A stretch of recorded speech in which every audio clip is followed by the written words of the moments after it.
Alrighty, so today I set out on a mission to see if I can use this, which is the Osmo Pocket 2, to utilize on a professional real estate shoot. Not photos, but mostly for video. And you know what? The results really did shock me, and I'm actually genuinely impressed with this little camera. Let's get started. What's good, everybody? Ken here. And if this is your first time here on my channel, I do tutorials, how-to videos, show you how to utilize your gear, leverage your gear to make money. And this is the Osmo Pocket 2. It was just announced, and this little guy fixed 90% of my gripes with the original Osmo Pocket without really changing the overall dynamic of this little device. So the biggest reason why I'm making this video today is because they did change the field of view on the Osmo Pocket over the last generation. It's a lot wider. Not only did they make it wider, they also gave us a wider angle lens that you can use in conjunction with the wide lens that's already on this. However, in all of my tests, I'm just using the lens that comes stock on this. I'm not adding anything additional. So I tried to do this test as mostly apples to apples as I possibly could.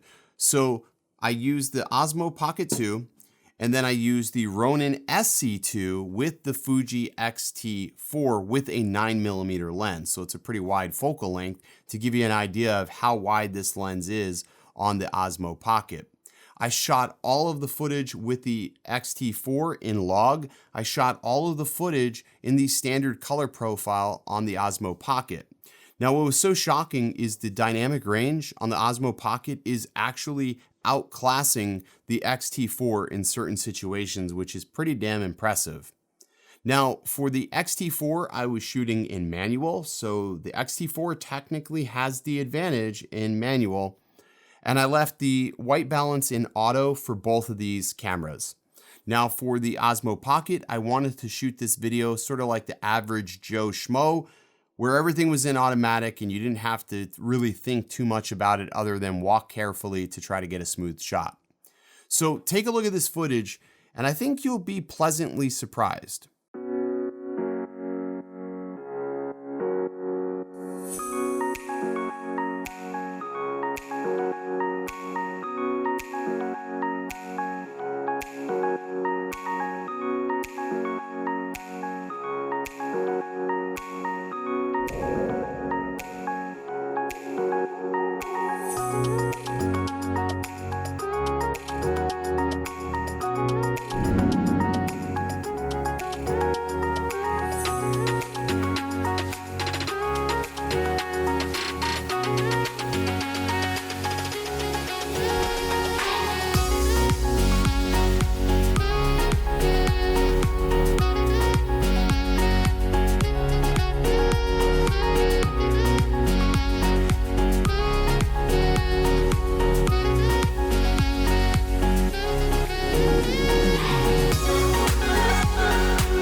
Yeah, so looking over those two videos, I gotta say, the Osmo Pocket was totally able to hold its own against the Fuji X-T4, which is really shocking because the X-T4 is a $1,600 DSLR camera, $1,600 plus the lens, while this is just a $300 little pocket camera, and it did really amazing for the video, I think.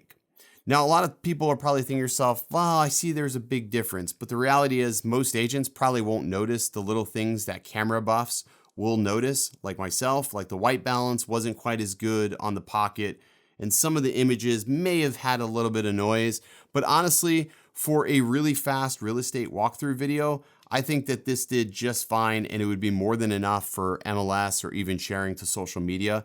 And honestly, most agents aren't paying enough to be using a setup like this.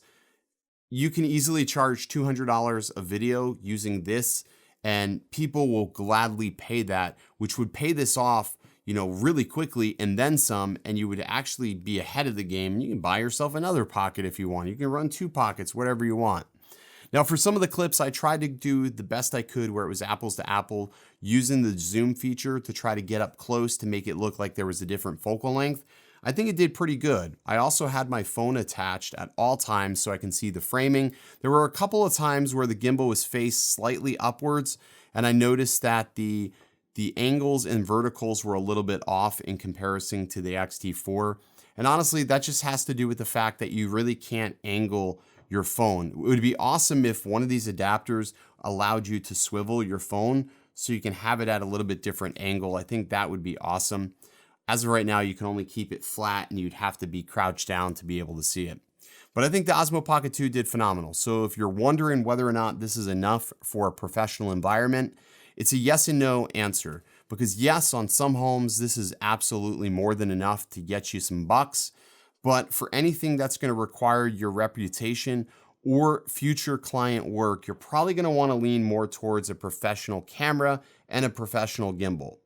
I will be putting out a full review video on the Ronin SC2 because I think I like this a little bit more than the Ronin S2.